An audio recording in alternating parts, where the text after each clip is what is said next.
Ladies and gentlemen, welcome to the first ever TWitWoW Monthly Q&A video.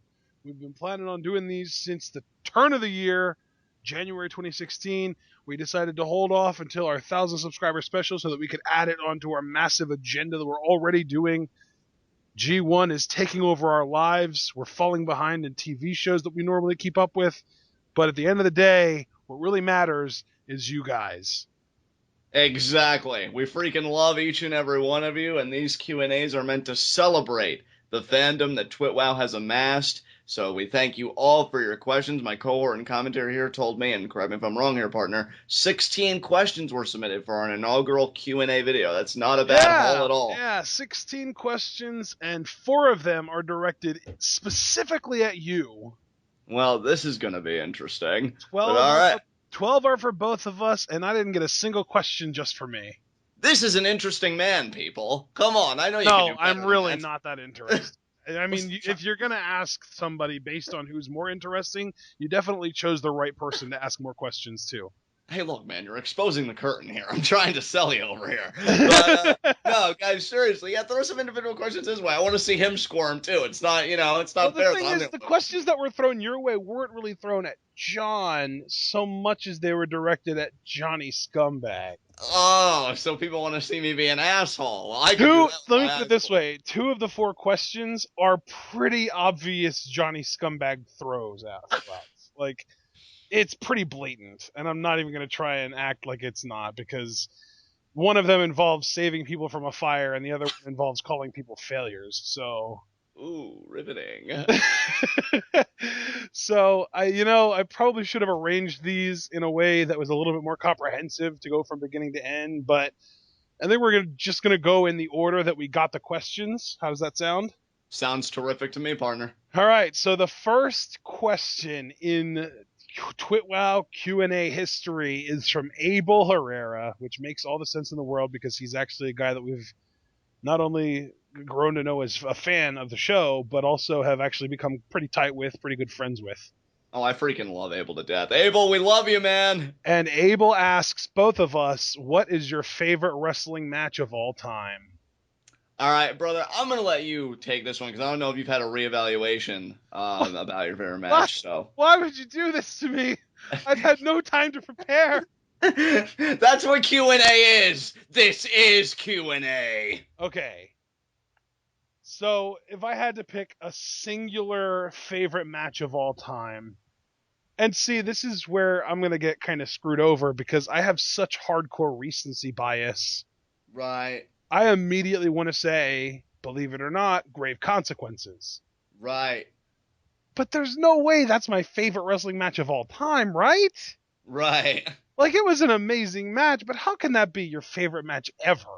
Right, right. So, that's where my problem comes in, because my memory before, like, 2010, and, like, I've been watching wrestling since 1998, but I have an incredibly spotty memory from 98 to 2010 or so, because the thing is, prior to me really, losing interest, which was in like 07, 08, 09-ish, I wasn't so much of a hardcore fan that like I was really paying attention to what matches were the best, because I was more concerned with the stories. Like, I wasn't oh my god, 5-star classic kind of match. I was more of a, yeah, John Cena kick his ass kind of guy.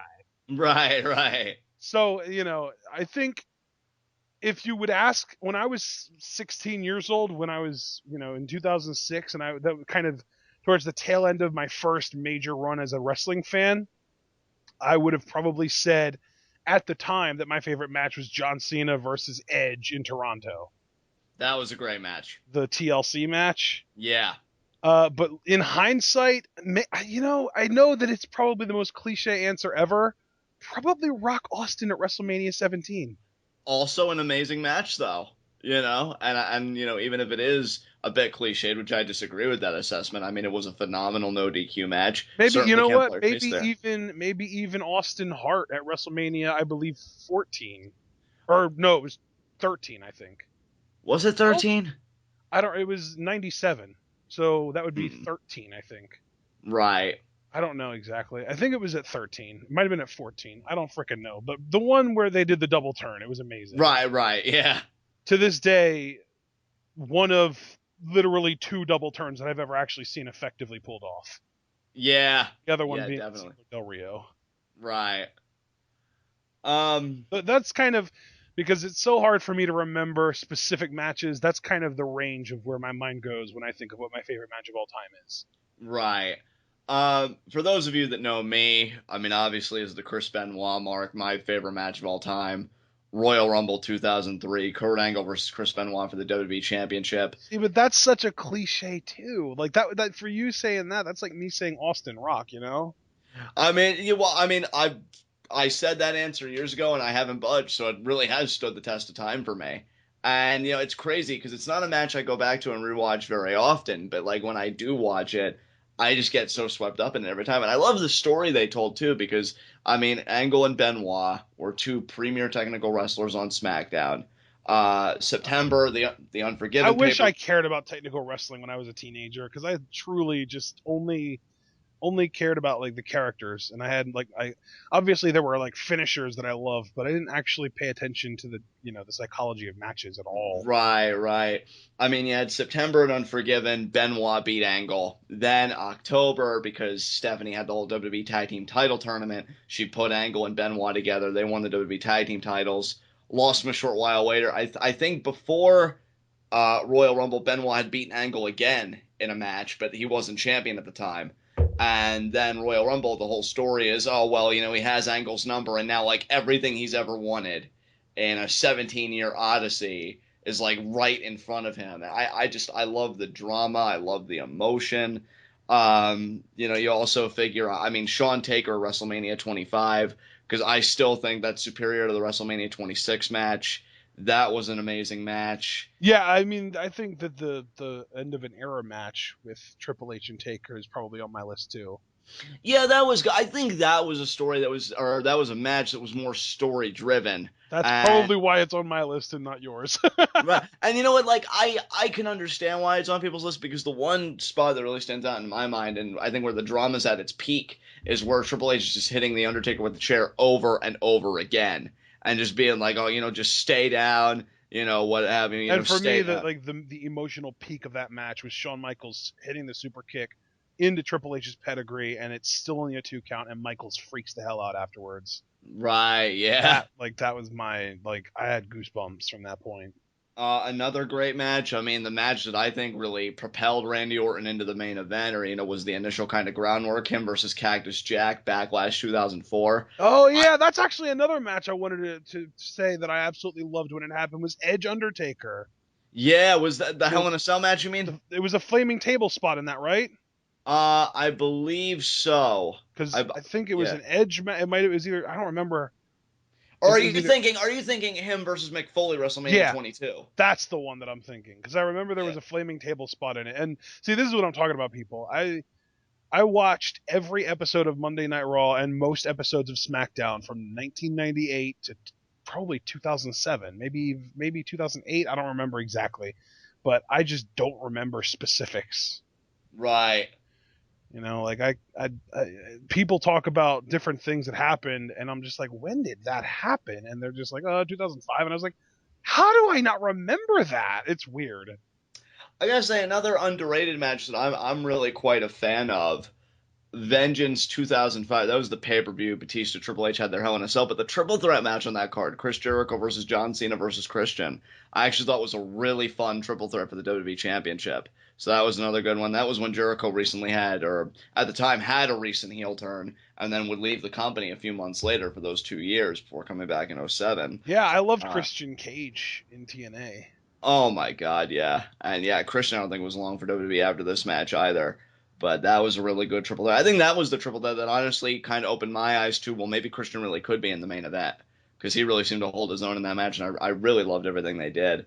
So yeah, quite a few good matches. Eddie and Ray in 2005. I don't remember what the pay-per-view was or anything like that, but I know Eddie and Rey Mysterio had a match in 2005 that I loved. Well, they had that whole feud. I mean, the WrestleMania 21 match was really good. Their Judgment Day match, I honestly don't remember. I think it might have been a TV match. TV match. Huh? I know they had like a steel cage TV match, but that was the blow off. Maybe on a SmackDown? Well, again, that would be a cage match. I know that they had. Maybe. Any other matches? I can't quite recollect. That's what I'm saying though, is like I just didn't care about what the good matches were when I was a kid. Right. And even Yeah. as a teenager, like I know there are a lot of like 13, 14 plus year old kids on YouTube that are even fans of us that kind of go, hold for hold with us talking about what their favorite matches are and who does the best moves and that kind of stuff. And when I was that age, I had no clue. All I knew was finishers, theme songs, and who I liked.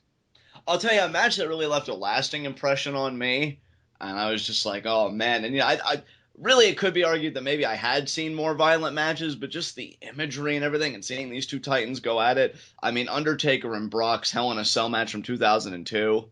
Like that's etched in my brain because man, I mean Taker was just pouring blood, and Lesnar looked like his most human, because it was Undertaker's element. I mean that was a really great match, and the finish.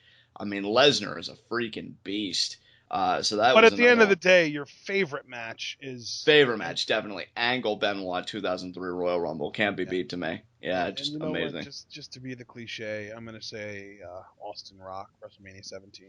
There you go. So hope that adequately answers Abel's question. Let's move on.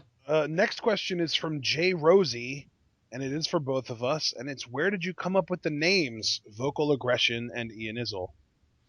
I'll go first on this one since I fielded the question to you first on the last one. Vocal aggression, if I remember at the time, I think you kind of helped me with that name, didn't you? Yeah, Because I came up with that name. yeah, you really came up with that name. I liked it too though because I did want some kind of an ode to Benoit in a way, Yep. and his whole thing was always toothless aggression. And then yeah, you came up with that, and I think I may have even said that, which And sparked that. it also fit because you're such a massive fan of the ruthless aggression era. Yeah, definitely, And definitely because sometimes when you got into your promo mode, you were extremely, aggressive. aggressive. Yeah, And exactly. I mean, the vocal thing is just obvious because you have a freaking ridiculously smooth and amazing voice. Right. So And now for you, sir, Eon Isle, because I know quite a few people I yeah, think have asked this before we formally did yeah. Q&As. Well, I'm glad it's no longer a thing because you can actually get to our channel now by just going to youtube.com/TwitWoW video, and the name of the channel is TwitWoW, and I don't ever have to worry about this again. Hopefully. I believe I made this when I was like 13 or 14 years old, maybe 15 or 16. I don't remember exactly. And I was and even to this day, I'm not ashamed of it. I'm a big Pokemon fan. I don't really have anything to do with Pokemon anymore. I don't even play Pokemon Go. I should, but I don't. I have the app. I just don't play it. But I was the best. My favorite Pokemon for the longest time was Eevee because of how many different evolutions it could turn into. And what I liked about the evolutions was that all of the evolutions ended in Eon. Jolteon, Umbreon, Vaporeon, all of them. Every single one of them ends in Eon.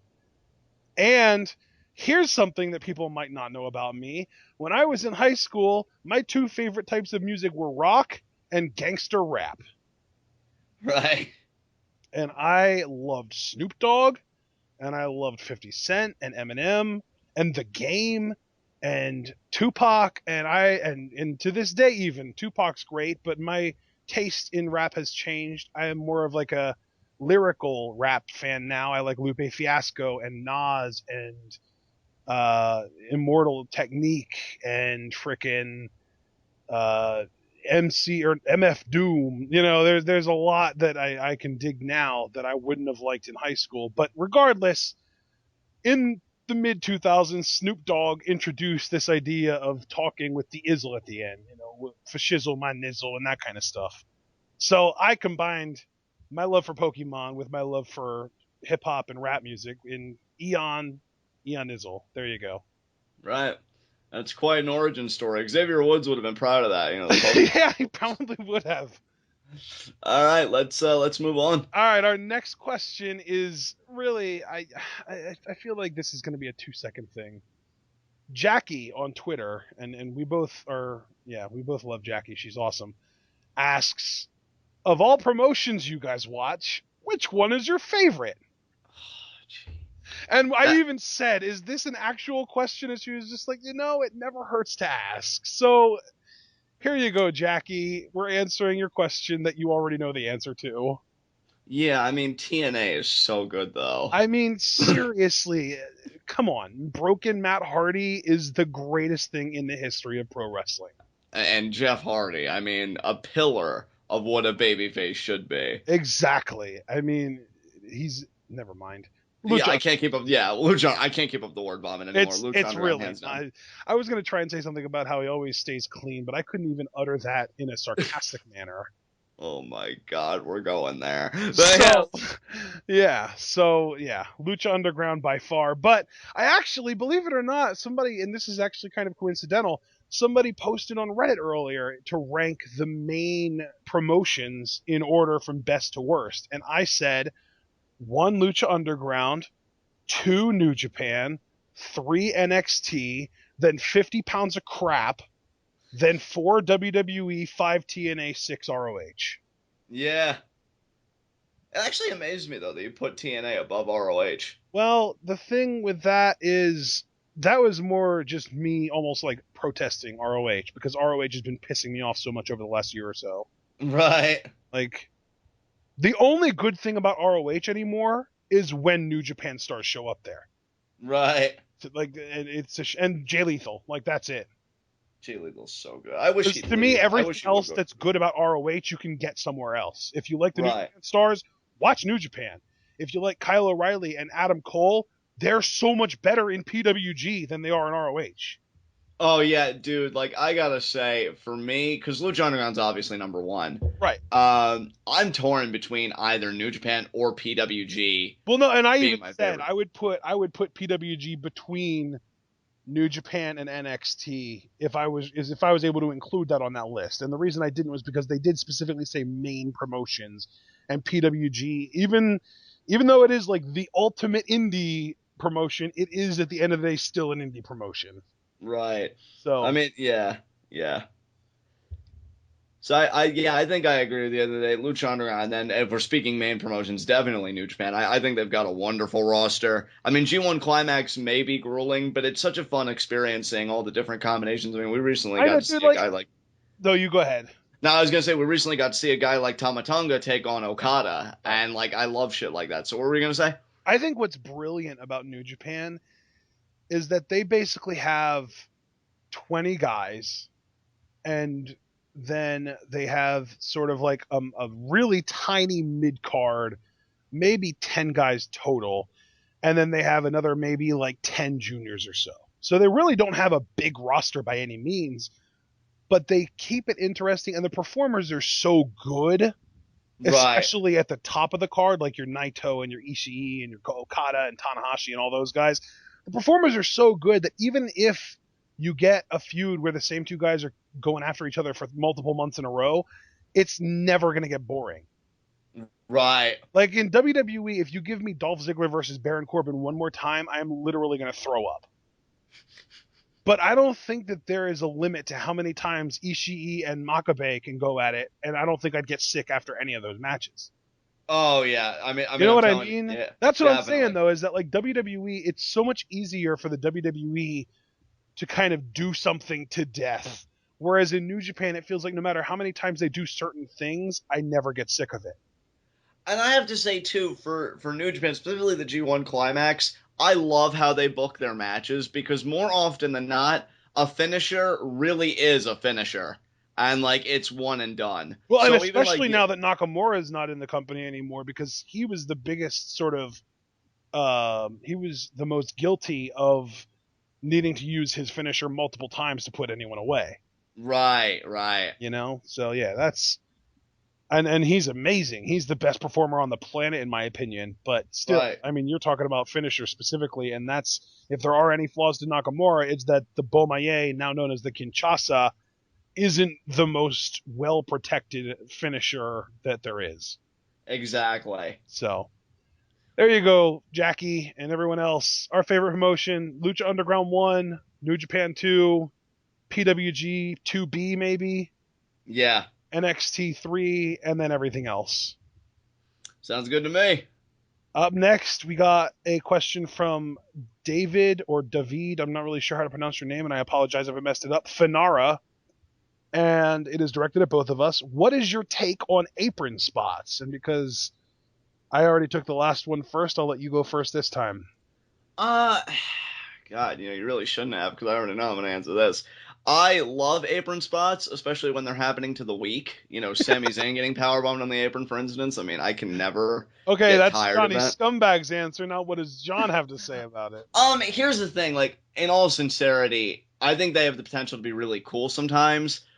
Other times, they really make me cringe because I'm like, oh, is that guy all right? Whatever. I get it. I understand it because I think as the business evolves, the way we wrestle has to change. I mean, keep in mind, when wrestling was in antiquity, there was a time when a scoop slam would be regarded as a finisher. That's not going to fly today. So, doing innovative things on the apron, I get it. I think it's cool. I just always want the performers to be safe. So, I give it a thumbs up. But yeah, sometimes it is a cause of uneasiness for me. What about you, Um, partner? my take is personally, I don't notice. Like, say for example, if there's a promotion out there that bans apron spots, I could watch that promotion for months and never realize that an apron spot has never been done. Right. I like it doesn't register with me at all in any way. Like even if they do it, I'm never like, oh my god, why would you do that? Like I don't freak out at apron spots at all. For some reason, I'm just kind of numb to it. Right. But that being said, from what I have heard, it hurts the person receiving the move a lot more. Right. And the fact that, first of all, I can't imagine I'm alone when I say that apron spots don't really affect me at all, and like I don't feel like I want them. I don't really feel, like if we go without apron spots for a while, that I would really be aching. Like, man, someone really needs to drop someone on that goddamn apron. I don't feel that at all, and I feel like a lot of other people are kind of in the same boat as me, where it's just kind of like whatever. But knowing that, and knowing that it hurts the performers so much more, first of all, if it causes long term damage, cut it the hell out. Right. Second of all, if it doesn't cause long term damage, I don't care if you do apron spots or not. If you feel like your art is better expressed through the use of slamming somebody on the apron, go for it. As long as it's not a long term kind of thing where people are going to get permanently messed up from taking these spots too often, yeah, sure. Go to town and drop people on aprons on their back and their neck, hopefully not on their head, because I know Mike Bennett once accidentally power or pile drove BJ Whitmer into on the apron, but like, botched it and he actually screwed his head up and Oh, neck. Jesus. So Jeez. yeah, so just I guess it might be a little bit more difficult to protect someone on the apron. I don't know. But regardless, to me, it really just comes down to, does it do permanent damage? If yes, cut it the hell out. If no, I don't care. Can I just tag something onto my answer before we move on? Because I was Yeah. kind of thinking about stuff while you were talking. First of Yeah. all, I completely agree with your final assessment of the matter. If it does more damage, cut it the hell out. If not, whatever. But I think my thing is too. I'm glad that this user, who asked it again, David David uh, Finara. Fanara. I'm glad he asked that question because I do notice more of a prominence in apron spots than there used to be. And again, like it makes sense because the game is constantly evolving. But I will say, it's funny that I said my favorite match is Angle Benoit from Royal Rumble 2003 because that match actually does have an apron spot very early on where Benoit DDT's Angle on the apron. And that was one of the first like popping spots of the match where I saw it and I'm like, whoa! Because I think apron spots weren't as common then. Yeah. Fast forward 13 years later, and it does feel like you're always going to get one match on the card that utilizes Kevin the Owens. apron somehow. Well, at least he ends careers though that way, so at least he's being productive and he's not, I wasting will anybody's say, if time. if there's been anybody that's actually made proper use of apron spots, it has been Kevin Owens, because they actually used him using that apron power bomb as a way to write characters off TV for a while. Right, Like if right. that continuity comes back and nobody else uses apron spots in WWE, I'm down. Oh, totally. Because And I, then it's I yeah. properly built. Like everything in wrestling, if it's right, it's well, actually I'm looking now and you actually have 5 questions that are targeted only at you. But regardless, anyway, if it's built properly and you are able to tell a good story with it, I'm for it. Otherwise, I don't care. Yeah, I'm right there with you. So, I guess we can move on. Okay, so now we've got 2 Johnny Scumbag questions. Oh boy, here we go. And actually, I was lying. There are still only 4 questions targeted at John only. I copied and pasted something. I didn't cut and paste it, so it was on there twice. I just deleted the second copy of it. Anyway, so you've got two Johnny Scumbag questions here. The first one from Cliff Amal, formerly known as Barry Dingle, formerly known as MC Shithead. Fucking love this guy. Yeah, he's great. If you had to save one of these men from a fire, who would it be? And you have 4 options. Who Wants to Be a Millionaire? Zack Ryder, Mojo Rawley, Del Bitchbag, and that's exactly how he typed it, Del Bitchbag, or Santino Marella. Okay, see, now I love Cliff Amal. All right, I think he's one of the most amazing people like ever. It's incredible. But the folly in his reasoning is that I would even risk my personal well-being in the fire in the first place. Like, why not just have all that human kindling? Risking your personal well-being. Let's say somebody's holding a gun to your head and forcing you to choose one of these men to save. Okay, see, now that's more realistic. All right. You know what? I think I'd save Santino because Del Bitchbag's a sellout, and that just tells me that he's not very principled. And who wouldn't want to watch Zack Ryder and Mojo Rawley burn? And that I can get on board with. And Santino would probably be the only one that could make jokes that are macabre enough, because I think he probably has a dark sense of humor to make me laugh about it. And then we'd have marshmallows together, and then I'd take the gun that was pointed at my head and I'd shoot Santino, so it would just solve the problem anyway. So, yeah. So scumbag solutions for a scumbag life. That was question number 1 for Johnny Scumbag. Now let's get the second one in here, and this one is on Twitter, I believe, from DPK. Who is more of a failure? Taguchi, Zack Ryder, or Kyle O'Reilly?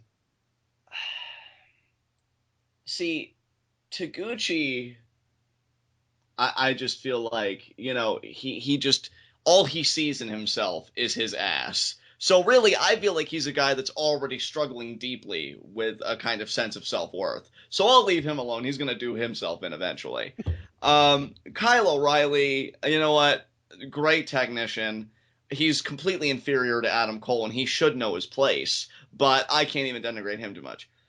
Zack Ryder, however, is dating Emma. Well, he's dating Emma, and this isn't biased. How dare you? How dare you even infer, oh, he's dating Emma, therefore, I mean, this guy that fixes in. That's not necessarily true, even though it kind of is. I mean, look, the point is, okay, Zack Ryder punished the world right out of the gate by being born. Okay? It's not my fault that he's just a perpetual failure. It's like Miz and Morrison used to say, there are winners and there are losers. Zack provides a useful function by being a loser.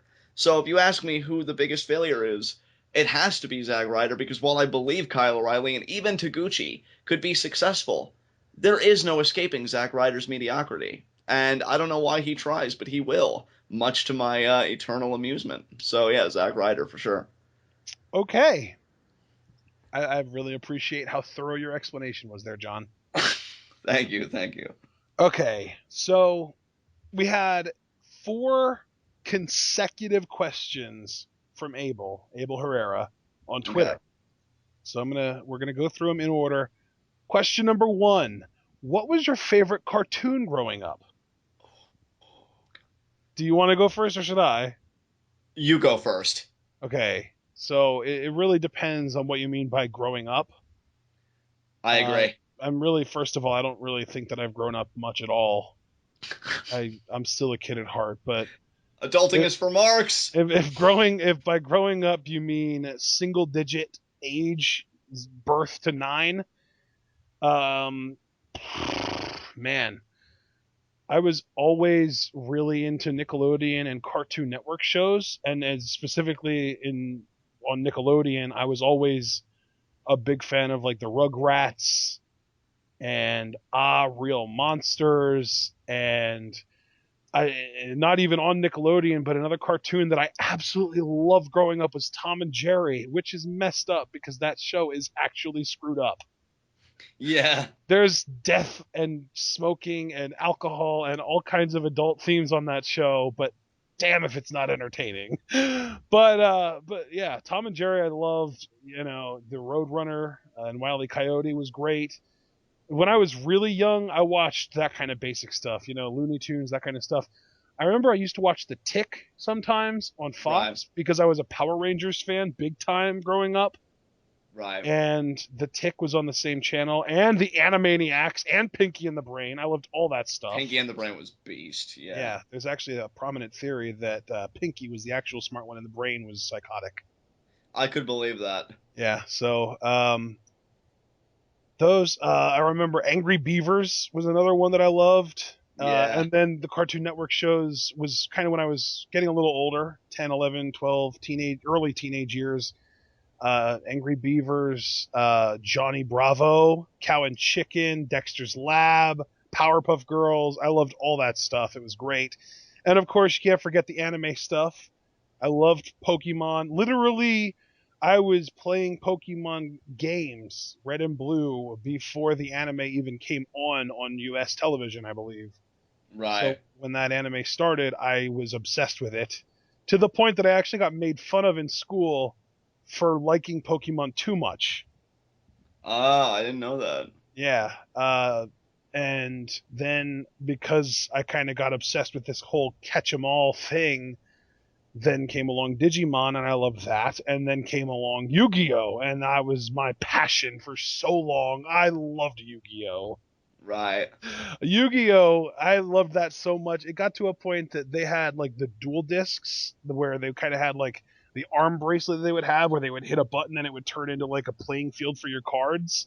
Right. I made a functioning dual disc out of Connects. I remember that. Yes, and yeah, that's fucking beast. Yeah, so that was me cartoon wise. It was early on it was mostly Looney Tunes and that kind of brand of cartoon.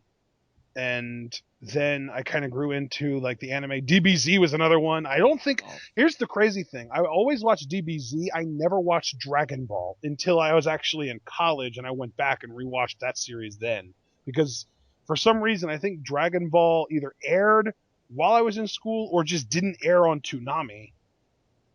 So right. I watched Dragon Ball Z and I loved it. And I remember the Cell saga and the Frieza saga, and then later on in my life, I think I took a break during the Android saga because then I very distinctly remember the Boo saga. Right. So that was kind of one of the big things, and that too, I watched that too because there were a lot of other kids in my classes that liked DBZ that I wanted to be friends with so we could talk about it and stuff. Right. Right. So yeah, that was my cartoon library growing up. Probably nothing too out of the ordinary, I would imagine. Oh, Hey Arnold was another one that I loved as a kid. I was gonna mention that one. Hey Yeah, Arnold for and you know me. what? I'm gonna go there too. Invader Zim and the Fairly Odd Parents were both. That was right at the end of my Nickelodeon viewing career, I guess you could say. Was Invader Zim and the Fairly Odd Parents. But yeah, John, what about you? What were your cartoons growing See, up? I'm gonna use your same frame of reference that growing up is before you hit double digits, Well, which is for a what it's worth, a lot of the shows that I named were when I was like preteen and young teens as well. well. Then you know what? I'm just gonna name favorite cartoons, then and we'll just have fun with this. Okay. Have to mention Avatar: The Last Airbender. Oh yes, that was Uh, amazing. I And dude, we already said we don't feel like we're growing up anyway, so let's just also bring up Korra the Last Airbender or Korra, The Legend of The Korra is what Legend of it's called. Korra. That Yeah. and this admittedly this probably doesn't hold a hell of a lot of weight because I'm not exactly worldly when it comes to animes. The Legend of Korra is the best anime I've ever watched in my life. So good. It was amazing. So good. John, you are much more worldly when it comes to animes. So Uh, how would you rank Korra? uh, Korra's pretty high. I'd say for me it's top 10. Yeah. Definitely top 10. Um, the original Avatar: The Last Airbender. Oh my god, guys! Let me just tell you something about that cartoon real quick, and I don't want to lose the thread of this conversation, but like, That's an amazing show though. I think I started watching it. I don't want to get the years wrong, so this could be a mistake on my part, but I mean that was definitely. I felt like I was like maybe 14. I know there was a season. I think we were in book 3 when I I was think 17. season 1 aired in 2004, I want to say. 2004. So you figure it's 2016, so 12 years ago. I would have been 12.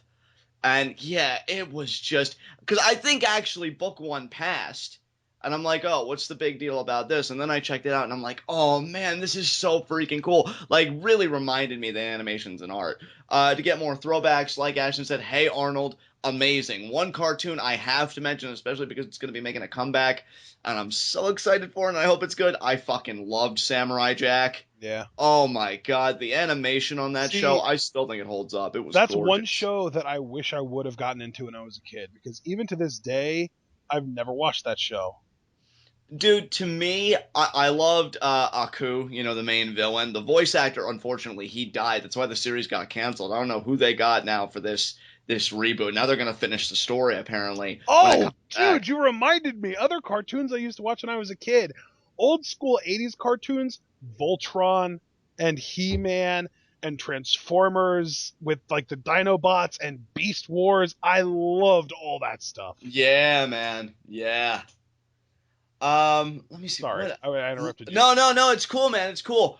X-Men. I used to Oh, love coming yes! home. The old Yeah. Fox Kids show. Yes! Yeah, X-Men and 90s Spider-Man. Look, guys, I actually see nowadays a lot of people give hate to 90s Spider-Man. You cannot deny that the guitar version of that theme was fucking beast. It's one of my favorite cartoon intros of all Dude, I time. mean, you're talking about cartoon intros. The X-Men theme, the 90s cartoon X-Men theme is legendary. I wanted to just like pump up my adamantium claws and just fight a bitch. Like, See, and it's always so crazy fun. because everyone always loved Wolverine. My favorite character was I'm trying to remember his name now. The dude that turns cards into flames. Gambit. Gambit. I loved Gambit so much. I literally would watch that show and find a deck of playing cards and just throw them across the room. That's cool as fuck. One by one, pretending I was Gambit. I loved Gambit. I gotta say, like, as I've gotten older, my favorite character, it's still Wolverine, but I think my favorite secondary character, who I didn't appreciate enough as a kid, would be Beast, because, I mean, he prided himself as an intellectual. I'd like to think I'm an intelligent guy.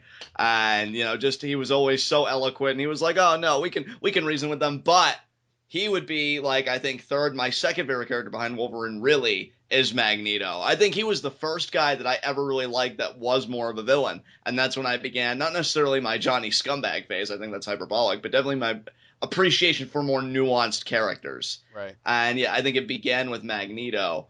What other shows? Rugrats, definitely. There were some I didn't like that I know were popular in my era. Like, I never really got into Rocco's Modern Life. Never Oh really. yeah, I liked that. I liked, and now that I'm thinking about it, the Wild Thornberries. I love the Wild Thornberries. Yeah. Oh, Rocket Power. Oh, Recess. School's out. Recess was amazing. Yeah, Yes. the original Squad Goals, people. Fucking Recess. Oh, so good. Yeah, Invader Zim, I Listen, agree. They did. Yeah, guys, yeah. if you are under like 17, 18 years old, if you've never watched or heard of Recess School's Out, look that shit up. Yeah, Because it holds up. it does. And speaking of shows that hold up, the Magic School Bus. Imagine, you know what, dude? That show, like, of course, like, young me, I didn't really care for it, and now older me seeing it, those kids really pissed me off.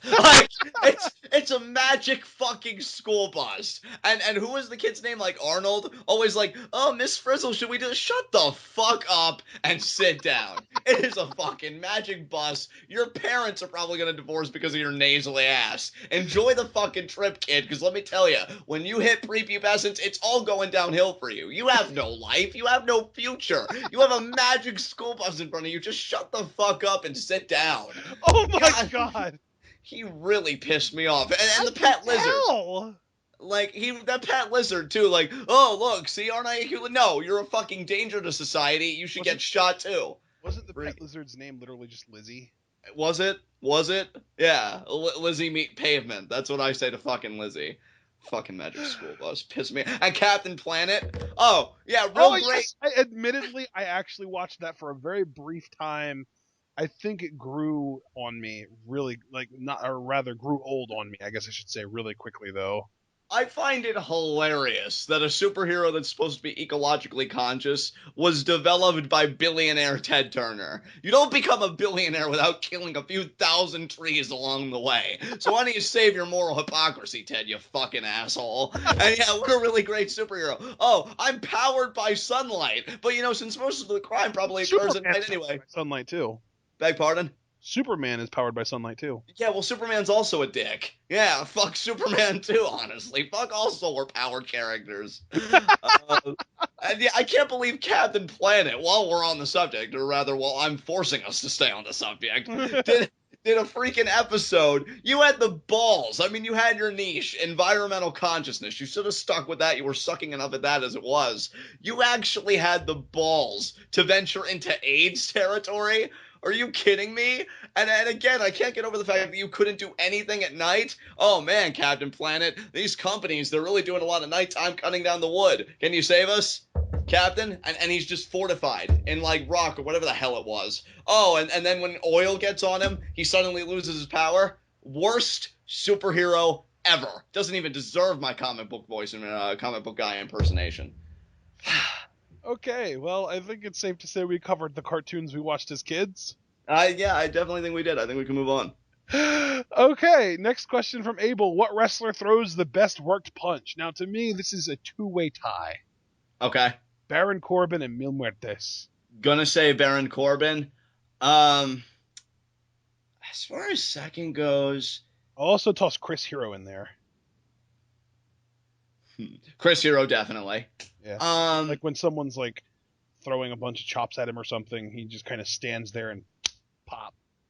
Right. You know. For once, I can't just be like, oh, Johnny Mundo, because I will say, if he has any one weakness, I don't really care too much at times for his punches. Hell, No Way Jose's got one hell of a wind-up punch, but as far as his regular punches, no, not really. Maybe. I really. Ibushi. Beg pardon? Ibushi. Ibushi, yeah, that could work. I mean, Ishii's forearms, I freaking love. I know, but they're not punches. We're talking punches. I know, and that's what makes it difficult. Yeah, I think I'll just go Kota Ibushi, because you're right, he really does have some nice work punches. Orton used to have nice punches that I really got into. He used to, in 2004, used to have a really nice boxing style, like where he'd do body shots and head shots, and I always liked those. It was a bit different, so I'd put, like, 2004 Randy Orton in that list. So yeah, I think that covers the ground for me. All right, next question from Abel. What do you think is the most disappointing storyline in wrestling history? You know something? I know a lot of people would maybe disappointing, though they'd use a different word. Katie Vick, like I'm sure would come to mind in a lot of people, maybe because WWE would really be that distasteful. For me, most disappointing storyline.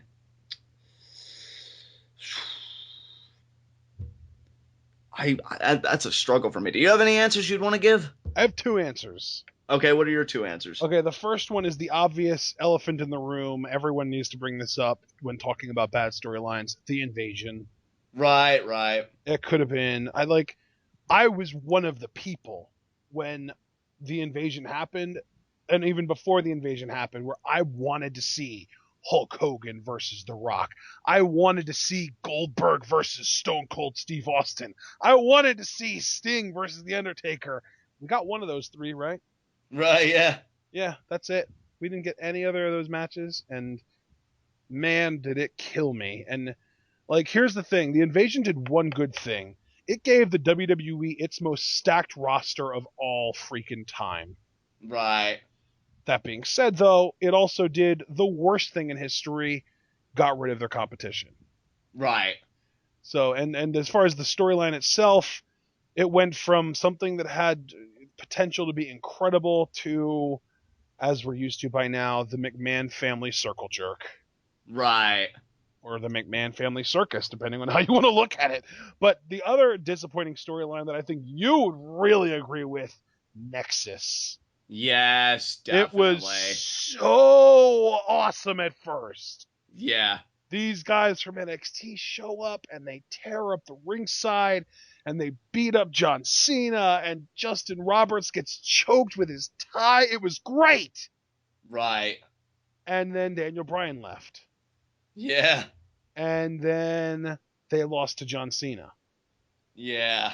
And then Wade Barrett got John Cena fired, but Cena showed up the next week on Raw anyway and got rehired. And then he literally and figuratively buried Wade Barrett underneath, I believe it was 23 steel chairs. Right. And then the Nexus meant nothing. Um, Way to go, Big Match John. I don't This know is if why people hate you. exactly. I don't know if you'd really call this a storyline so much, because I know King of Swing Cesaro really disappointed me when he was running with Heyman. Can I That toss more in the ring here? beg pardon? Can I toss one more out there? Sure. The Summer of Punk. Oh my God, yes. That is in my opinion, that is the closest that the WWE's ever been to having an amazing, perfect story, but they just can't help themselves but to tinker and screw it up. And Punk showed up 1 week after walking out, and the thing is, like, you had the thing is, like, people were saying, oh, we needed a SummerSlam main event. We can't just have Punk be gone for a month. But you had a SummerSlam main event, and you blew it off in literally the episode that Punk came back on. Rey Mysterio was champion. John Cena was back. That's your SummerSlam main event. Yeah, yeah. And at the end of it, you could have Punk come out. At the end of SummerSlam, it was less than a month later. You couldn't wait less than a month to make it feel a little bit more legit. And then he loses to Triple H at Night of Champions. Yeah. Because Kevin Nash. Kevin Nash.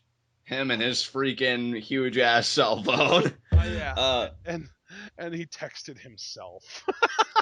Yeah, I mean, two disappointing storylines for me. I finally thought of two after what feels like an eternity. The Booker T Triple H storyline. Oh yeah, that's morally disappointing. Yes. Yeah, I mean, to me, that was Booker T's year, especially because dude, I don't even care if it was Booker T's year or not. The fact that Triple H said people like you don't get to win this title and then beat him is the biggest. Like, you can't do that. Right. Yeah. It just you bury somebody based on their race, and then you still have them lose. Right. That's the most offensive thing WWE's probably done since the 90s. Yeah, I'd say so. Straight Edge Society, obviously very disappointing. Yeah, the reason I don't really think of that is because of how bad it got buried by the end. Like, that's not that. I feel like that didn't even have the chance to get off the ground and get to the point where it was amazing before it got shot all the way down to hell. Right. Because, I mean, losing to Big Show and Rey Mysterio and really not having any credibility whatsoever in such a short span of time. Yeah. Yeah, I don't know. Didn't really like I was really disappointed by the Awesome Truth storyline because you had, like... With that one, I didn't actually care enough about Truth or Miz to be offended by them getting buried. Here's my thing. I was really into heel Truth because I thought he was doing quality stuff on the mic and whatnot. And they had this great moment at the Hell in a Cell pay-per-view where they, come out, like, because they were suspended. Right, and then they kind of surrendered themselves, where they got down on their knees and got themselves arrested and everything. Yeah, after they beat the shit out of everybody. Yeah, and then next cool moment for sure, but it got completely invalidated. And that's why it was disappointing, because next month... Dude, that actually plays into... You know what? If we're talking past 5 years, we already talked about Nexus, we already talked about Punk, the walkout storyline. Oh my God. Yes. That was what stemmed from the Awesome Truth stuff, wasn't it? Was it? It might have been. That happened all around the same time. Right. Yeah, because, I mean, they had all that heel momentum and everything, and then you squander it a month later for The Rock, which I understand you had to give The Rock something, but it's really a shame that Awesome Truth couldn't do more legitimate stuff before falling to, say, maybe another team that could have really used that rub. Well, and of course, we also have to take into account that John Cena beat the two of them by himself and didn't actually need a partner. Exactly. They just really bungled the whole thing. Yeah. And, so definitely, those are a few of my most I mean, there are so many different stories we could talk about, too. I mean, Bray Wyatt had just dropping the ball with him. Ryback, same thing. So many stories that we can talk about that could have been amazing. WWE dropped the ball on, because that's what WWE does. They catch lightning in a bottle, and then they fumble it at the goal line. Exactly. That's just what they do. So let's talk about this next question. We're moving on here. If you were a wrestler, what would you do to stand out? You want me to go first? Yeah, absolutely. Okay, so I've actually kind of thought about this before. And if I was a wrestler, what I would do to stand out is I would watch just a shit ton of WWE matches, and I would write down everything that the performers were doing that is illogical. I would probably sit down with like an old grandma or something and ask her like what about this doesn't make sense? And everything she would say, I would type it out or record it on audio or write it down or whatever and not do any of that stuff. Right. Somebody Irish whips you, you don't have to run, You just stand there, turn around and punch him in the face. Right. Like that kind of stuff. Like somebody goes to pin you. Rather than kicking out, grab their arms and put them in a submission. Right. They're surrendering them. They're literally laying on their back on top of you. They're prone. Do something to them. Right. Somebody's charging at you. Rather than just standing there and waiting for them or just kind of slowly moving out of the way and then turning around and trying to do something to them, do like an all-in-one motion, like a drop kick to the knee or a, drop toe hold or something that kind of makes them fall on their face into the turnbuckle. You know what I mean? Like there's so many tropes in wrestling that people do that you could really easily not do. And it would be the biggest dick of a character to work with, but I think that that's what would make it stand out so much. Yeah. And from a gimmick standpoint, I'd be a hipster. I would wear glasses with no frames. I would, dress like I just, spent $5 at a thrift shop on an entire wardrobe. I would, wear one of my leg pants halfway up my leg and the other one down at my foot. I would pop my collar and have half of my shirt tucked into my pants and the other half out of my pants. I would wear a belt that didn't actually hold my pants up. It would just be that loose. I would be a hipster, and I would pretend in the sense that I'm working people that I'm smarter than everyone else, because I would do things in wrestling that nobody else does that make them look stupid, and now all of a sudden I look smart. Right. Well, in thinking about it, being hit with this question for the first time, it's a twofold kind of thing. Yes. One, I'd be very aware of the culture that we're in, and this is a culture of immediacy, saturated in social media. It's almost like, if you've got a flip phone that can record video or anything like that, nothing you ever really do, if it's seismic enough, is ever really going to be private or kept to a small party. And I would combine the culture with kind of having an what's old is new again kind of mentality. I would have a character that I would never deviate from. Like, I would live that character 24/7, 365, like that hardcore commitment. And I would rely on that character having a lot of viral success, because any interactions I have with citizens, I would badger them and, denigrate them, because obviously I'd be a heel. I mean, it's my natural calling. To the point where people state. It's my natural state. You're damn right it is. To the point where people feel the need to get out their phones and be like, oh, this poor woman or oh, this poor man. And I'm on various platforms. Because I was even thinking, well, I could start my own YouTube channel, but then that's too obvious. I would really want to depend on other people to feel the need to record me and capture me. It's too obvious, Matt Hardy. Exactly. I would rely on other people feeling compelled, gravitating towards my actions to document it for some kind of posterity or moral condemnation or what have you. And I never deviate from the gimmick. And like I would just be at 24/7. I would actually, and I think Brian Pillman kind of did that, because he would go into places. Johnny Scumbag would become your entire life. Yeah. I would go and I would disparage waitresses. I would go and a guy's about to be served food, and I would just. Then you're an actual dick of a human being. Like you can't work people that don't know they're being worked. But then think about, though, when they realize where I work, And especially for those that the Would uninitiated you that don't like know the would wrestling's a you like work. be an asshole to a waitress hoping somebody would film it, and then if somebody does film it, you would turn it up to 11, and then after they were done filming it, you'd like pull the waitress aside and be like, "Look, I'm really sorry. I don't mean to be that mean to you. Here's $100. I'm working. I'm Oh trying to get yeah. popularity." Oh yeah, assuming that I get paid well with my promotion, this is a hypothetical scenario, so why Right. not? I'd leave her the best tip she ever had. Yeah. But the whole point of taking advantage of the culture and not deviating from the gimmick again, what's old is new again. Right. How fucking great is the babyface going to be that beats me and hands me my Yeah, yeah. ass?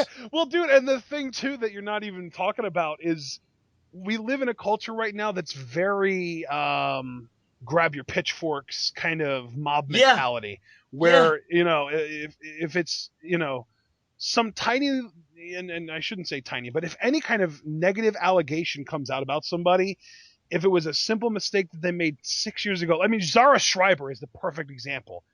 She made racist comments in like 2010 or 2011 or something like that, and it got brought up on social media, and she just flooded with hateful comments, people telling her to kill herself, that she's a racist cunt, all this stuff, right. because she said some racist shit a few years ago when she was like 18. Right. Like, don't get me wrong, there's no excuse for racism, but if you have moved past it, that's like, that's like businesses not being willing to employ somebody who was in prison a decade ago. It makes Exactly, yeah. no sense to punish somebody's past in the present. And see, that's what my character hopes to tap into is the But visceral except in response this from human case, beings. it is you being a dick in the present. Well, yeah, and here's the beauty of it though. Like everything you just said, first of all, there's a lot of merit to it, Right. and second of all, one thing I've noticed about the human animal, it's very hard. Like you just said about not hiring a criminal that may have been out of jail 10 years.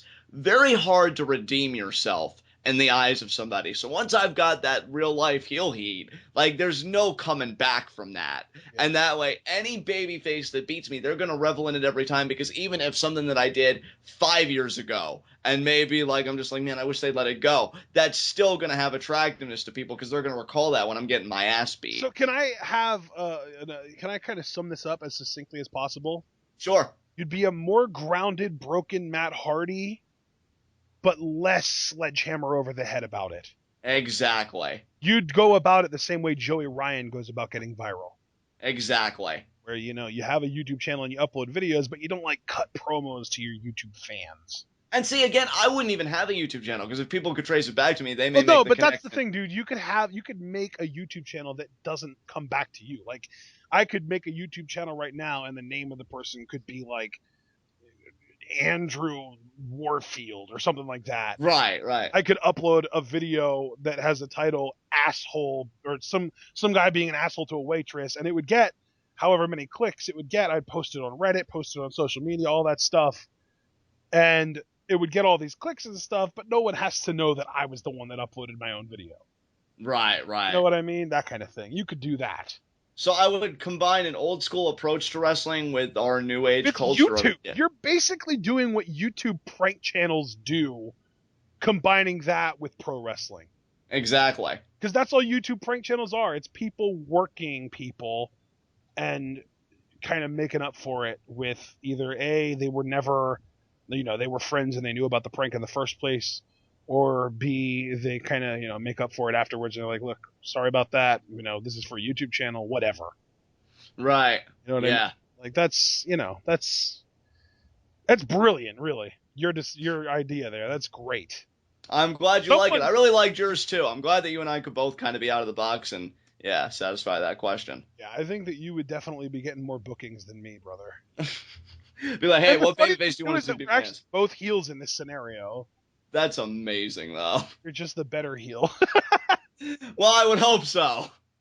So yeah, that's true. So then let's move on. You want to move on?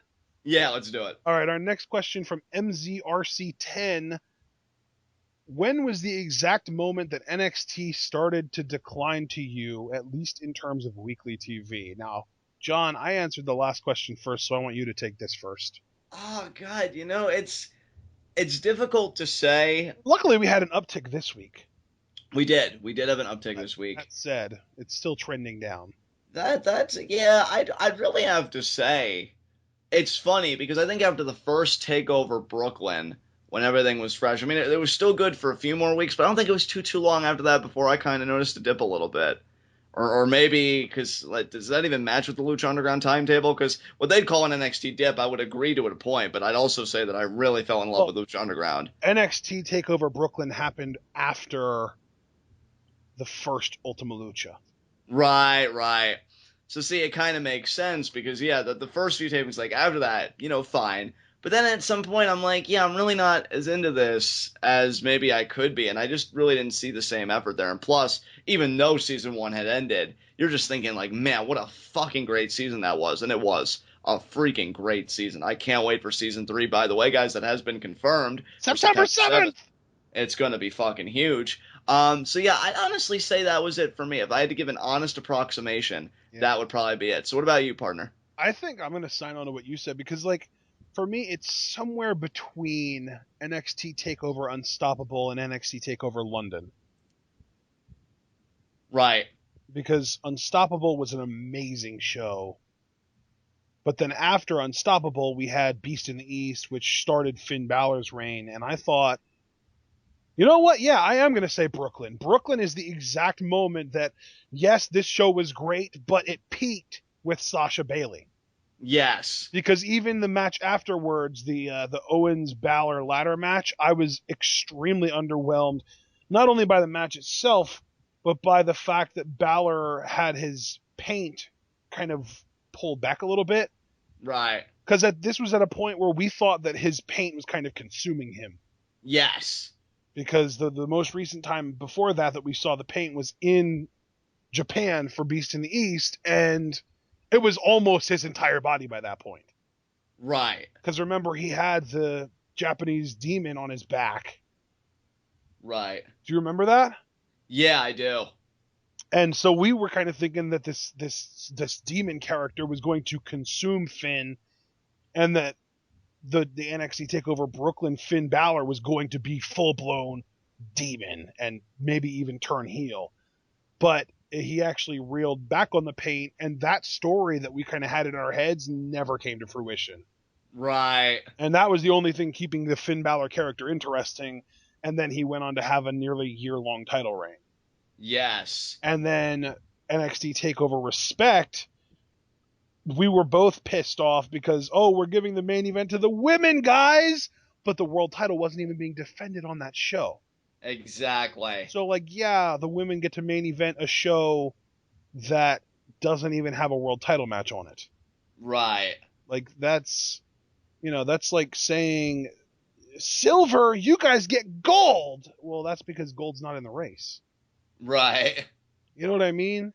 Exactly, dude. So, and that was kind of a crappy decision. And then London was where it all kind of broke down for me personally, because I thought Enzo and Cass should have won the titles just to get that one freaking title reign in. They didn't. Yeah. They didn't come to the main roster till after WrestleMania, so they were just spending 4 months there in limbo, doing nothing. Right. Right. So they should have had a brief NXT World Tag title run, and Bayley should have dropped the title to Nia Jax, and I still contend that that's a thing, because it would have been so much more interesting if Bayley would have then lost to Nia Jax in a rematch on NXT TV, and then you have Asuka chasing Nia Jax rather than the other way around, because this most recent NXT takeover, I don't even remember the name of it, you had Nia versus Asuka, but Nia was chasing, and it made no sense. But if Asuka would have been chasing, then it would have been compelling. Wasn't that TakeOver the end? Yeah, exactly. Okay. Yeah. And then the other one was Joe. Joe should have won the title back in London, and I still stand by that because Finn's title reign was getting more and more boring by the day. And by London, I thought that it was a great time to either turn Finn heel, which they never and still to this day haven't done, or just give the title to Joe. Joe won the title like 2 months ago, and he's been doing great work with it. But imagine if he won it back in December, how much we would be craving for Hideo to beat him for that title in Brooklyn. Exactly. You know, Yeah. there were just a lot of shitty decisions in London that I still, to this day, think could have been made much better. So, really, London was the breaking point, but it kind of did start at Brooklyn. Yeah, I think the timeline you constructed is actually a perfect echo of my sentiments, so I think we can move on. Here's one directed directly at you, John. Are you ready for this? Let's do it. From Cliff 'em all, and I think that this is another pretty easy answer. What is your favorite Chris Benoit match? Again, Chris Benoit versus Kurt Angle Royal Rumble 2003, though I would add, and I want to thank Brandon Best, and we'll get to him a little later, I'm sure. Uh, RVD versus Chris Benoit for the Intercontinental title at SummerSlam 2002. Benoit worked heel in that match, and it was a freaking masterpiece. He actually has a sequence in that match where he does three Northern Light suplexes, like on the arm, so he's got it hammerlocked, into a crossface, into a Dragon Sleeper. Like, holy fucking shit. So yeah, I'd add that match too, but definitely Royal Rumble 2003, one of Benoit's finest outings ever. So Nice. Okay, the next three questions are directed at both of us, and then we have another one just for you. So okay, first of all, for both of us, what is your favorite Lucha Underground, NXT, and FCW match of all time? okay. You want to go first for this one since that last one was just for me? Yeah, my favorite Lucha Underground match of all time is Prince Puma versus Mil Muertes at Ultima Lucha 1. Right, I know Grave Consequences was the better match, but this is favorites, and my personal favorite Lucha Underground match of all time was Puma Mill. And the and that's reason totally fine, dude. and the reason for that is because I grade how much I like a match based on how crazy I find myself getting during live reactions. And to this day, that is the best, most intense and crazy into a match I've ever been during live reactions. I can even attest to that because I could tell, and that was just so cool. So yeah, Yeah. great choice nonetheless, man. My favorite. Do you want to go now and then we'll kind of flip flop I mean, for for Lucha? me, yeah, for Lucha Underground, yeah, we'll do Lucha Underground, then NXT back and forth, and then, well, FCW, I really can't say much, but Lucha Underground, definitely grave consequences. I know it may shock some people that it wasn't a Johnny Mundo match, but if I had to pick a Johnny Mundo match, it'd be all All night night long. long. Yeah. But as far as in general, grave consequences, the best casket match I've ever seen. And Mil Muertes, man, I think he's one of the best performers in the world. I think he's also a tad bit underrated. And yeah, just fantastic. And that was Phoenix's best match. And I'd still to this day say that was Phoenix's best match. So just great stuff all around. Yeah. All right. NXT. You know, it comes down to two matches for me. Right, Sami Zayn versus Neville at NXT Takeover Our Evolution is one of them. right. And the other one is the 2 out of 3 falls match between Zayn and Cesaro. Yeah, that one was on my list too. And funny how Zayn's the common denominator for you. Well, NXT Sami Zayn just tickles my fancy. What can I say? Hey, he even tickled my fancy for a time. Like, even though like Until I'm not Kevin yeah, Owens showed up. until Kevin Owens showed up, and I'm like, oh my god, I've been settling all this time. No, I'm just kidding. But I even supported Sami Zayn's like NXT title win. Like, I thought he should have been champion. Um, for me, I'd agree with you, Zayn Cesaro 2 out of 3 falls without question, and definitely one of the American Alpha versus Revival matches. Specifically, it would either be their match at Dallas when they won the titles, American Alpha, or the 2 out of 3 falls match, TV. Yeah, that was. which I think, yeah, I'd go 2 out of 3 falls in the end because that was just so freaking good. It was So that was the ultimate kind of culmination match. Like this, it ends here. exactly.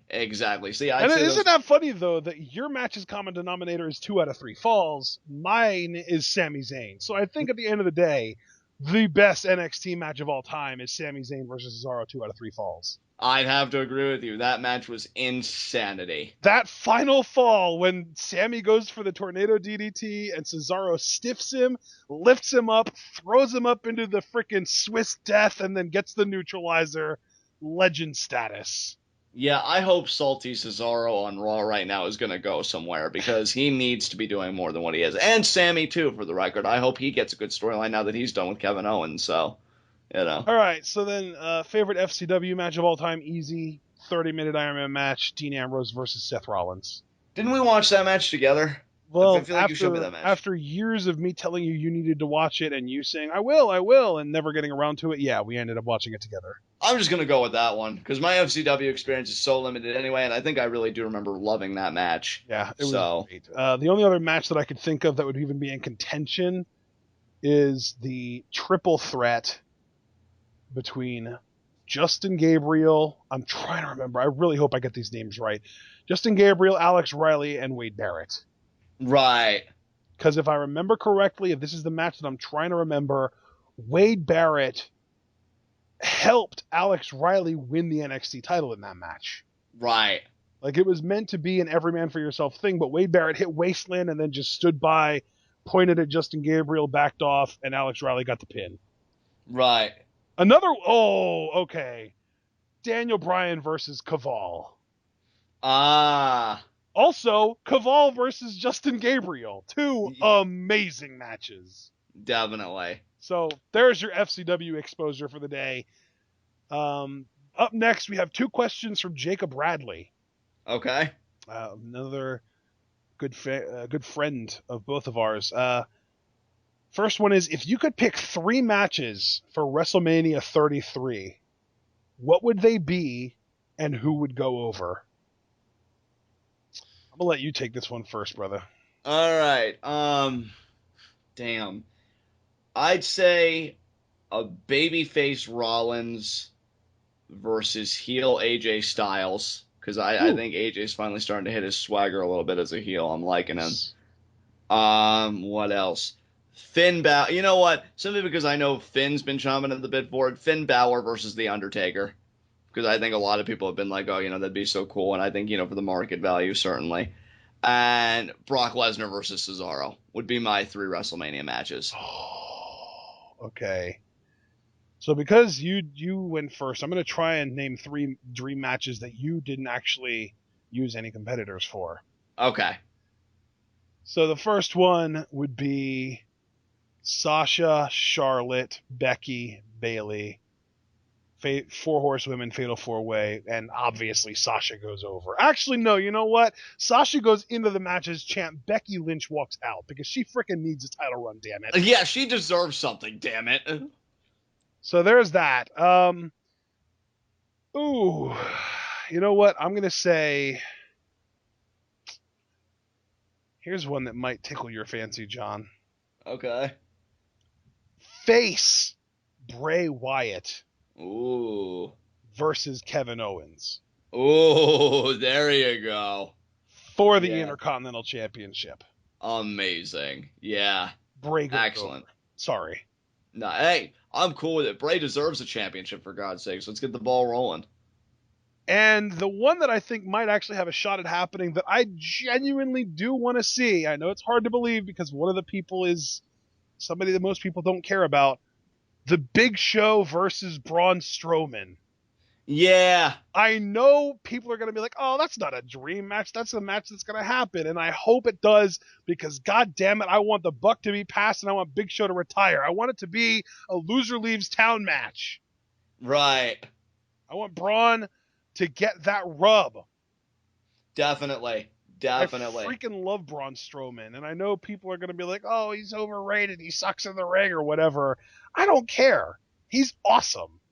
And you watch too, because you're that guy. Like you'll pick people that you like that people really won't see any value in. Give it a few years, I guarantee you, people may be like, "Oh, Braun Strowman's amazing." Either that, why or are you still pushing Roman? Braun deserves that spot. And then you're just gonna be sitting over there, crossing your arms like that bitch. Because Braun really is to me, and I don't mean to be mean to him when I say it, but he really does strike me as a talent. Like he's either gonna go all the way because we think he's amazing, or WWE's going to commit a huge oversight and he's going to be released. Like, I don't see a middle ground with Braun Strowman. And I do think it's going to be the former, that he's just going to succeed and do everything. So, yeah, I don't blame you for having that match in your card. Plus, every WrestleMania needs a special attraction. That's kind of like what Finn Balor Undertaker was in my slot. I know Taker's old. I know they're not going to have a 5-star match, but it's Finn Balor the Demon versus the Dead Man. I mean, people have made fantasy video packages and everything. So, Braun Strowman versus the Big Show. You've got these 2 titans. I mean, yeah, it's not going to be like fireman's carries and wrist locks, but it was never meant to be anyway. So I totally agree with that decision. Yeah. So then Our next question, we have 4 questions left. All right. And just looking at the questions, I'm going to ask them in order from kind of, one-off thing to actually like big scope kind of views on the business. Okay. So the first one from Brandon Best, very recent, actually the most recent question we've gotten right before we started recording this. Do you think the WWE should sign Crazy Mary Dobson, also known in NXT as Sarah Dobson? I think I only remember that one match she had, and Yeah. I liked her. So I'm going to say yes, just from the vague recollection I have of her. There you go. And to me, you could never have enough talented bodies in your developmental system, so I'm going to say yes as well. Awesome. All right, next question. Are you guys ever going to a Lucha Underground show? From Jacob Radley. Yeah, when I get that bank. Yeah. We Yeah. really the ultimate answer to this question is hopefully. Yeah, definitely. Because if we had, a few $1,000s in the bank right now, it would be an easy. What are you talking about? We've already been to Lucha Underground shows before. Exactly. But, the lack of finances is the issue. John and I are both entrepreneurs, which is just a fancy way of saying we're both broke as hell. Yeah, that's right. Oh man. Yeah, so not yet, and then not in the near future, but hopefully at some point, yes. And it would be an amazing experience. And we both, man, that would be great. And hopefully it would be an Ultima Lucha or an Aztec Warfare just so that we could really get the full experience, Oh yeah, all that blood. So 2 questions left. First one, I know that this was sent to you in your DMs, but I think we're both going to end up answering it. Out of all 32 competitors in the WWE's Cruiserweight Classic, who do you think is most likely to get a contract with WWE? So, John, since this was directed at you, I want you to answer it, and I'll just kind of add my little commentary here and there. Definitely Zack Sabre Jr. And if they Yep. don't, they're stupid. Oh no, Yeah. he might as well be signed already. Right. Him, Ibushi, Grand Metalik, Lince Dorado, I think Aria Davari, I think have either already been signed or have already had like a handshake deal where they're going to sign as soon as they're eligible to. I'm gonna be so excited to see more of Arya Davari. I think he was one of those guys that's probably gonna be under the radar if he's a prominent part of their cruiserweight division. Because so many other people will probably be like, oh, Grand Metalik or this one or that one. And it's well deserved. They're all freakishly talented guys. Yeah. But yeah, that's a heel that I could get behind. So. Anyone else? Let me think. No, I think Zack Sabre Jr. is really my big one that I really want to emphasize because he is so good. Mustafa Ali, I think, needs to be signed. He was right. so good in that. TJ Perkins is another one that needs to be signed.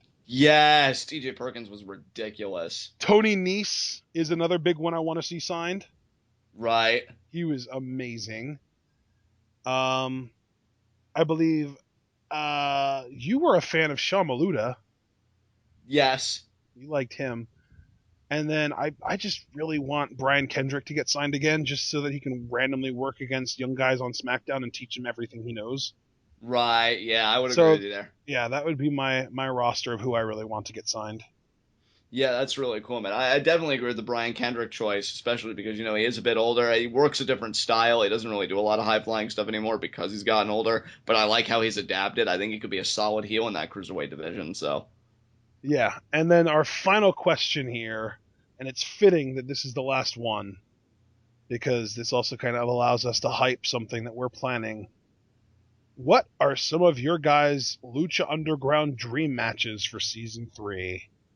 Oh, I have quite a few. Do you want me to go first? And this one's from Ella Says Stuff on Twitter. Oh, I love Ella. She's amazing. Hey, we're both scumbags. It's Ella Scumbag and Johnny Scumbag, heel friends forever. So, major, major love to her. She's wonderful. Do you want to go first or should I?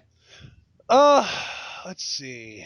Well, I mean, personally, I want to see the Worldwide Underground guys get their titles back. So that's number 1 on my list. Yeah, definitely. Second of all 3 members of Worldwide Underground in singles matches against Angelico. Yes, please. Yes. Third of all 3 members of Worldwide Underground against Son of Havoc in singles matches. Yes, please. Yes. Let's see. Specifically, I think that out of those combinations, the ones I would be most excited for are Johnny Mundo versus Angelico, PJ Black versus Angelico because South African pride. Sadly, well, not sadly, luckily, we've already seen Jack Evans versus Angelico in PWG, and it was great, but I don't necessarily need to see that match done in Lucha Underground. Right. And, I I really just want to see PJ Black against the world. PJ Black against Phoenix, PJ Black against Aerostar. Yeah. That Definitely. kind of stuff sounds awesome to me. And to really kind of cap it off, my ultimate women's dream match is Taya versus Mariposa. And you know what? I'm going to say this too. Taya versus Johnny Mundo needs to happen by the end of season 3. You people wanting them to split apart. It But you know doesn't what? even need to be a breakup. It doesn't need to be. Maybe we have a number one contenders tournament and they just happen to be in the same bracket and they win everything, so they have to face each other. Maybe. And it really would be a great match, though. It Taya is so would. good. They're both awesome. Oh, and also, I know that people might disagree with this, but screw off. Mariposa versus Mil Muertes. Yeah, I could dig that. I want Marty the Moth versus Mil Muertes. Yes. Marty and Mariposa in singles matches against Matanza, I think would be great as well. Yeah, I would agree with that. Here's a good one. The Mac versus Matanza. Oh, man. Yeah, Matt got destroyed by Matanza in Aztec Warfare, but I'd be curious what he could do one-on-one. So did everyone he faced. That is true. That and is half true. those guys ended up having singles matches against him and doing much better in the singles matches. Let me think about some matches I would do. Oh, El Dragon Azteca Jr. versus Aerostar. Oh, that's good. I like that choice. Oh, That's a good choice. I'm just coming out with these constantly. Are you ready for this one? Sure. Prince Puma versus Mariposa. Yeah. Yeah, I could dig that. Let me think here. King Cuerno versus Cage. Oh, Because that those reminds me. Killshot versus Mariposa because they are all kind of feuding a little bit. Killshot is taking on Marty the Moth, and we can get Mariposa worked in there too. I just really like Marty and Mariposa. I'm sorry that I'm a little biased on that point. That's all right. I mean, as you know, like I'm the big Johnny Mundo fan, so it's understandable. So what are your dream matches then? I feel kind of took a lot away. I'm sorry. No, it's cool. It's cool. King Cuerno versus Cage again. Because I think in season 1 they were teasing something, but I don't think they've ever had a one-on-one match. And even if they have, I'd want to see it again. Yeah.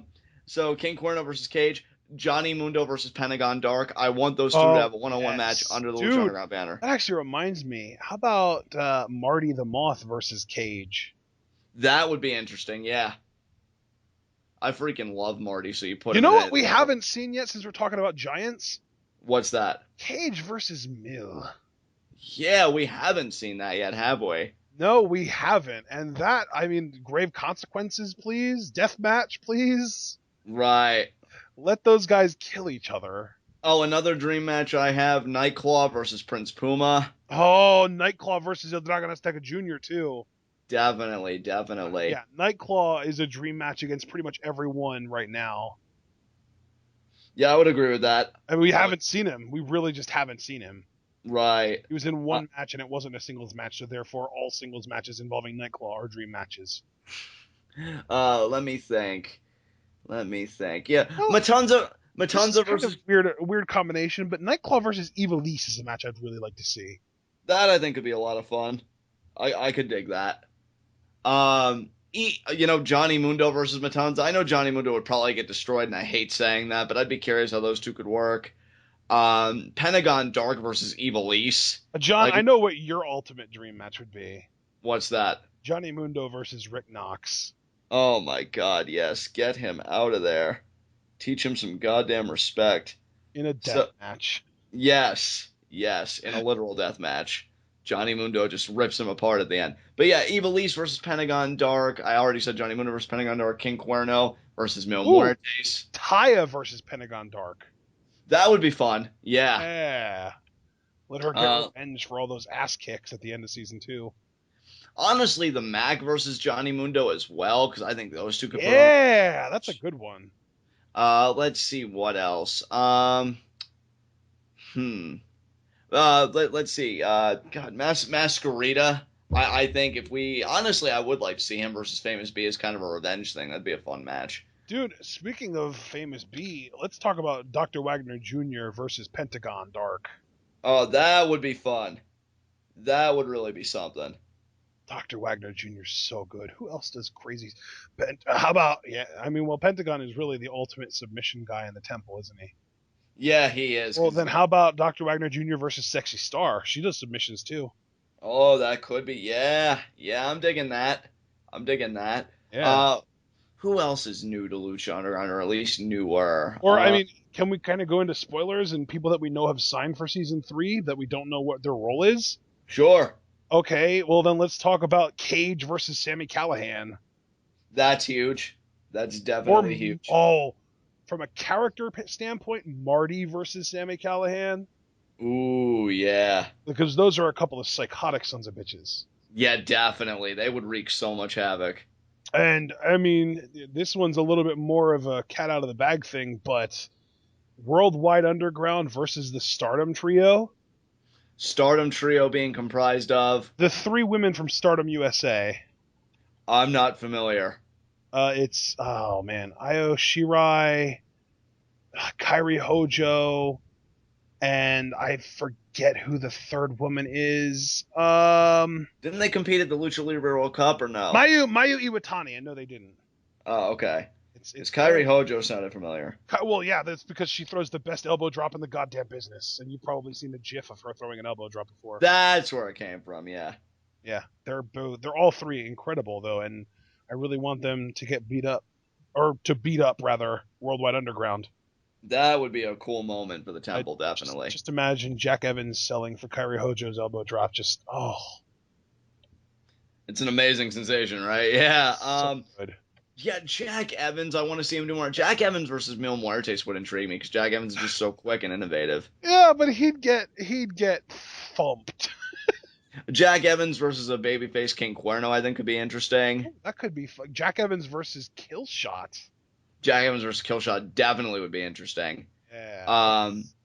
Ooh, Jack Evans versus the Mac. Yeah, definitely. Did you That say is cool because the Mac likes to drink Steve Weisers and Jack Evans likes to get drunk and play drunken kung fu. Right, right. I know you named Let's- so many matches. Did you say what was I gonna say? Marty the Moth versus Mil Muertes? Yeah, that's Yeah, definitely. dream match. Definitely. Hell, Katrina versus Marty the Moth at this point. Dude, Katrina versus Taya, Katrina versus Ivelisse. I mean, the teleporting thing brings so much to the table. Like, is she going to be teleporting in matches? I mean, you'd have to think, right? Like, If she her was about shoulders to- are down and the ref is counting, and next thing you know, the lights go out and she's on Cueto's roof and the ref didn't finish counting. Right, right. Um, Honestly, because of the story and knowing that Katrina's probably going to be competing soon, given that she attacked Ivelisse at Ultima Luchados, Katrina versus Phoenix could be interesting thematically speaking. That's really interesting. Yeah, for sure. Yeah, that's definitely that'll I think be the big one that I sign on to because there's a very intriguing story there between her and Phoenix. So I think that's the big one. And who else could Johnny Mundo work? I definitely want to see him versus Puma again. I know we've seen it so many times. I can never get tired of those two sharing a ring together. So screw it. And honestly, Dude, Johnny Mundo. Yeah. Azteca Jr. versus Mundo. And I was just getting ready to say Azteca Jr. versus Mundo. Yep. Nightclaw versus Mundo. Oh my God, so good. Oh man. Yeah, the one match that we saw in season 1 that I'd kind of like to see with a more contemporary representation of their characters is Mundo versus Aerostar. I would agree. Because Aerostar was Mundo's first match as a Rudo, but he kind of dominated him. I'd like to see the kind of more contemporary, time-traveling, more powerful Aerostar in a more, contested, sort of combative, more even match with Mundo. Right, right. Yeah, I'd say those are all the dream. I mean, you spouted them off like rapid fire, and yeah, the few I could come up with. I mean, definitely the biggest one, Katrina versus Phoenix, just for the story. Here's one that we haven't talked about. Yeah. Son of Havoc versus Marty. That could be interesting. I could get down with that match, sure. I would love Yeah, just so many. They have such a beautifully talented roster. You could put any one of them together with another person, and it would be a dream match. They're just that good. Like, I fucking love Lucha Underground. September 7th really can't get here fast enough. It's going to be an amazing ride, guys. Yeah, definitely. All right, well, that's actually our last question, ladies and gentlemen. So that's going to be a wrap on our July edition of our monthly Q&A.